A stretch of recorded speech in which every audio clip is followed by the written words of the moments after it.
Who pays for what in a real estate transaction here in Georgia? In real estate, everything is negotiable. However, there are certain general assumptions of who's going to pay for what. And a lot of these are actually from the GAR form, the Georgia Association of Realtors form for purchase and sale. So this is going to be in all your standard contracts.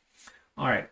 So the seller is generally going to pay for the fees and costs to convey good marketable title, the documents to get clear title, such as liens, etc., and the cost to handle payoffs, proceeds, and any payments, any costs they incur if they don't actually want to show up to showing, if they want to do POAs and all that type of stuff.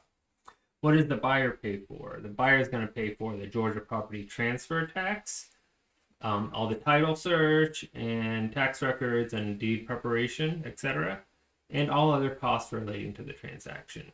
But the big one you're probably going to be paying if you are the buyer is the money to the lender. So that's why your closing costs are so high. They're not really closing costs. They're money you got to bring to the lender. Right. So, and all HOA tax and stuff is generally prorated as well. So this is Investing in Georgia. I'm Alan. We could go over buying and selling and fixing and building houses here in Georgia. I'm a realtor and contractor. And if you have any questions, my information is in the contact information below. Thanks.